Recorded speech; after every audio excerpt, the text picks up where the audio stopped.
বাঁশ দিয়ে দৃষ্টিনন্দন সব আসবাবপত্র তৈরি হচ্ছে চট্টগ্রামে। চেয়ার, টেবিল, খাট, সোফা সেট সবই আছে।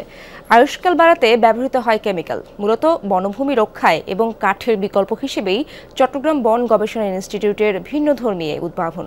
তবে এসব আসবাব বিক্রি হয় না, কেবলই প্রদর্শনীর জন্য। সিলন ফ্যামিলি ব্লেন্ডের কড়ালিকার আর সতেজ স্বাদের পারফেক্ট ব্লেন্ডে স্বপ্নেরা মিলুক টানা। প্রথম দেখায় সাধারণ কাঠের তৈরি আসবাব মনে হলেও এগুলো আসলে বাঁশ দিয়ে তৈরি। বনভূমিকে ধ্বংসের হাত থেকে রক্ষা এবং কাঠের বিকল্প হিসেবে বাঁশের পণ্য তৈরির লক্ষ্যে 2008 সাল থেকে বন গবেষণা ইনস্টিটিউটের এই কার্যক্রম শুরু। প্রযুক্তির সাহায্যে বাঁশের ব্যবহারকে নিয়েছেন অন্য মাত্রায়। তৈরি হচ্ছে চেয়ার, টেবিল, ডাইনিং সেট, ঘরের পার্টিশন, সিলিং, খাট, শোকেস, সোফা সেটের মতো আসবাব।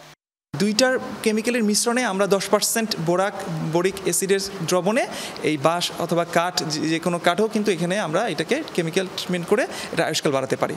এতে আয়ুষ্কাল বাড়ালে এটা দেখা গেছে যে 4 থেকে 5 গুণ কিন্তু তার আয়ুষ্কাল বেড়ে যায়। আপাতত শুধু গবেষণা ও প্রদর্শনেই এই কার্যক্রম সীমাবদ্ধ, বিক্রি করা হয় না। তবে গাছের উপর চাপ কমানো ও পরিবেশ রক্ষায় এমন উদ্ভাবন দেশ জুড়ে ছড়িয়ে দেওয়ার লক্ষ্য গবেষকদের। সমগ্র বাংলাদেশের ইন্ডাস্ট্রিয়াল পার্সনদেরকে নিয়ে আমরা একটা ওয়ার্কশপ করছি এবং তাদের মাধ্যমে আমরা এটা প্রচার করছি। তারা সাধারণত চেষ্টা করতেছে আমাদের এই জিনিসগুলো নিয়ে কাজ করার জন্য, এবং কিছু কিছু ছোট ধরনের ভোক্তা আমাদের এই টেকনোলজি নিয়ে কাজ করতেছে। বড় মাপের এখনও কাজ হয় নাই। পরিপক্ক একটি গাছ পেতে যেখানে 20 থেকে 25 বছর সময় লাগে, সেখানে 3-4 বছরেই সহজে মেলে বাঁশ। এই সহজলভ্যতা বাণিজ্যিকভাবে কাজে লাগালে সম্ভাবনার নতুন দুয়ার খুলবে বলে আশা সংশ্লিষ্টদের। জুবায়েত ইবনে শাহাদাত, যমুনা নিউজ, চট্টগ্রাম।